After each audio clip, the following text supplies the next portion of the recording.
of the International Secret Police.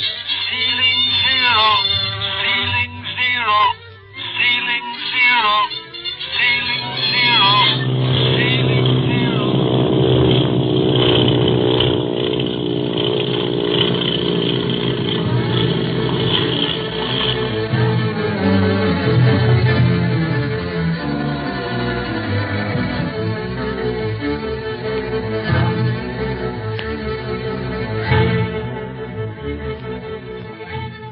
In the previous episode, Speed Gibson, Clint Barlow, and Barney Dunlap of the International Secret Police arrived in Hong Kong, China, hot on the trail of their quarry, the Octopus. While at dinner that evening with Dr. Kingsley, father of little Jean, Clint had planned to ask his aid in deciphering the map Marcia Winfield's brother sent her just before his mysterious disappearance, the map describing the Octopus headquarters. But Clint does not quite trust another guest, Mr. Wu, high in diplomatic circles, who, unknown to anyone, is a member of the Octopus gang. Later that night, a knife is hurled through the window, barely missing Clint's heart. Mr. Wu leaves as the doctor is dressing Barlow's wound and lets the Octopus know that the knife attack has failed. Accordingly, the criminal sends more assassins to ambush the doctor's home, and as they enter the Kingsley garden, Speed happens to see them from the window. Clint warns everyone to act normally, and the lights are turned off, as if the doctor were going to show the boys to their rooms for the night. Now, with the lights out, we can safely look out into the garden without the Octopus men seeing us. See, Clint? There are two of them over by that willow tree. You can just make them out. Good heavens, Clint. Isn't there some way to ward off this ambush? Of course, it isn't that I'm afraid. I'm thinking of Jean and Miss Winfield. Yes, I know, Dr. Kingsley. Yeah, if it wasn't for them, we could maybe rush that gang of rats and take them alive and kicking. No need for such tactics, Barney. Where's your telephone, Doctor? It's by the Chinese gong. Can you see enough to get over there? Yes, I have a good reason to remember that spot. Oh, Speed, you and Barney stay here by the window and let me know what's happening out there. But don't let them see you. Okay, Clint. They won't see a whisker. Hey, what can I do, Clint? Go upstairs, Doctor, to our rooms and switch on the light, as if you were making us comfortable. They can't see into the room from the garden, can they? No, not at all. Good. Well, that light will attract their attention from this room, too. They'll be less secretive in their movements. Will you go upstairs now while I put in a call for the police? We'll keep watch from this window, Clint. And hurry with that phone call, fella. Don't you think that I should rouse the servants, too, Clint? No, don't do that. That would just cause more confusion. They'd be of little use against such men as those in the garden. We might be able to hold them off, but with Jean and Marcia in the house, I'd rather not take any chances. Well, the police will take care of them, but we'll just keep our guns handy in case we come to a showdown. Oh, here's the phone. Oh, listen. I'll turn on those lights, and I'll hurry right back. Hey, two more men just came into the garden, Clint. You okay, Speed? Hello? Get me the Hong Kong police. Yes. Have they come any closer to the house yet, Speed? No. I think they're waiting for everyone to get into the garden. I must have spotted them just as they began to come in. And they're still hiding behind the bushes and trees. Kid, you got eyes like an owl. If you hadn't lamped them guys in the beginning and showed me where to look, I'd never see them. Hello? Hong Kong police? I'll send a detail of men to Dr. Kingsley's residence immediately. Yes. It's 14 Lang Su Road. That's right. And have them come quietly and well armed. Yes, there's several prowlers out in the garden. You come right away? That's fine. Wonder how far away we are from the police station. It's only about 5 minutes from here. I saw it on the way coming up. But what gets me is, how did the Octopus know we were staying here? Yes, that's just what I'd like to know, too. But right now, we can't do anything but wait for the police and watch. Wait and watch. Dial watch. We've been watching and waiting for 10 minutes, and nothing's happened yet. Except those guys are beginning to close in. Oh, why don't the police arrive? Well, they'll get here all right, Doctor. But we'll keep our guns handy just in case. Look, fellas.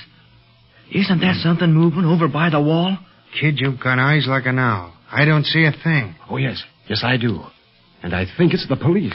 The Octopus gang don't see him yet. They're watching the house too close. Gee, this is like watching a play, isn't it? Yeah. And it's all right so long as we don't have to take part in it. By George, the police are surrounding them. The only way they can escape is by coming through this house, and we can stop that. By shooting? No, by leaving the lower floor of the house in absolute darkness. They'll be afraid of an ambush when the fireworks start and try to fight their way through the police lines. Hey, it's starting now. They've spotted the police. Too late. They've got him surrounded. They're starting to run this way. No, they're stopping, like you said, Barlow. They're going to try and fight their way out. Everybody keep down. Just in case a stray bullet comes up here. Can't we go out and help the police, Clint? No, Speed. We have bigger fish to catch. Can't risk injury from the small fry. Yeah, especially you with a knife wound in your arm already. Ain't that enough for one night, Speed? Oh, I didn't mean for Clint to go, Barney. But you and me. Nah, thanks. I have to take plenty of chances, so I'm not going out of my way looking for him. Nothing like sitting in a nice, comfortable house, says I. Oh, look. Look, they've captured the intruders. Every one of them. Daddy, what's all the noise about? It's Gene. I'll open the door. Switch on the light, Speed. It's safe now. Okay. Oh, Daddy, are you all right? Yes, Gene, honey. Everything's all right We heard now. shooting. Some friends of the Octopus was planning a surprise party for us, Marcia, but we surprised them first by calling the police. Well, thank heaven none of you were hurt. How's your arm, Clint? Well, to tell the truth, I forgot all about it in the excitement, Marcia. I'll tell you, I'll not tolerate this. The Octopus must be captured. That's exactly what we're here for, Doc. But we got a lot to do before we can capture that guy. Yeah. And first thing to do was to go and talk to the police and the fellas they've captured. Maybe we can learn something from them. I doubt it, Speed. You know how close-mouthed they are from past experience. Except in Splinters, huh? He was the only one who was going to talk, and then they stopped him. We'll see the police anyhow, and as long as they're here, they can escort us to our hotel. Well, we won't prevail on your hospitality any longer, Dr. Kingsley. Why, you're only too welcome, Barlow. Well, I know, but our presence seems to attract unpleasant attention, so I believe it would be better for your household if we return to our hotel. We want to be out the first thing in the morning anyhow. And we'll tell the chief of police to keep a guard here for the rest of the night, just in case anything else should happen, Doc. Well, I'll be very grateful. Will we see you tomorrow, Speed? I don't know, Gene. Depends on what Clint wants to do. Oh, you bet we'll see you, Gene. I'll tell you what.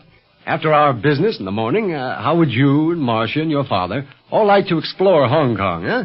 Going to some of the bazaars? Oh, I'd love it. Can we, Daddy? Well, I don't know why not. It's a date, then. Now, for our midnight callers, and then to sweet repose in our hotel. I hope.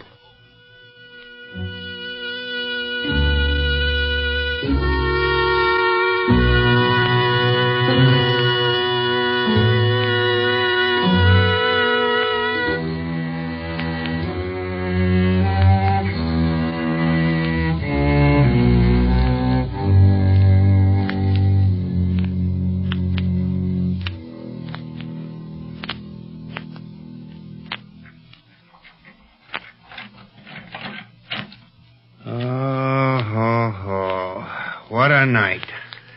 I haven't had a real snooze since we left Alameda. Well, that's what you get for being in the International Secret Police, my boy. I'll put on the light. Hey, what's going on in here? A cyclone? Our room's been ransacked. Oh, yes, it has.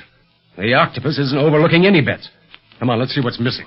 Can't be anything really important, because we have the key to the secret police code and Miss Marsh's map copy with us. Haven't spotted anything yet, but they sure messed things up. Look at my shirt. Well, don't worry, Barney. You know what the Chinese laundries can do to a shirt in America. And we're actually in China now. You're telling me? Looks like they gave them a rough dry. Oh, say, look. Look, here's something on the floor. What is it, Clint? It's a small piece of green stone. I believe it's jade. Looks like the stone from a ring, don't it? Uh-huh. Say, does this look familiar to you? No. It's carved, isn't it? Yes, it's a good piece of jade, and I've seen it, or something exactly like it before. Where? I don't know, but I'll remember eventually. Well, what then, Clint? Well, then, we'll have definite proof that whoever lost this is in the band of the Octopus. We know that already. Else he wouldn't have ransacked our room. Yes, but we've talked to this person very recently. Suffering wang doodles. maybe we've talked to the octopus himself. I doubt that. But to someone very close to him. Someone who is high in society. Who is received everywhere. Someone who is more dangerous than all of the thugs and strong-arm men of the gang. I'll feel a lot better when we can talk to our Hong Kong operator and... Easy, Speed. Now, no details. Uh-huh. What's wrong, Clint? These walls may have ears. You know, ever since we came in here, I've been feeling eyes on me. We'd better... You mean whoever came here while we were at the doctor's might still be here? Why not? No, Barney. They'd have slugged as we came in if they'd stayed. I don't know about that. Look, that closet door's open. Huh? It is. Stand to one side. I got him covered. Come out, whoever you are, before I blow you out. The door's opening more. Come out, I say. If you know what's good for you. It's a cat. Kitty. A cat. Oh, nice, Kitty. It's scared. Well, I don't wonder. Come out before I blow you out. I'm going to bed. You guys think it's so funny? Sit up and laugh all night. But you'll be sorry if that cat turns out to be working for the octopus.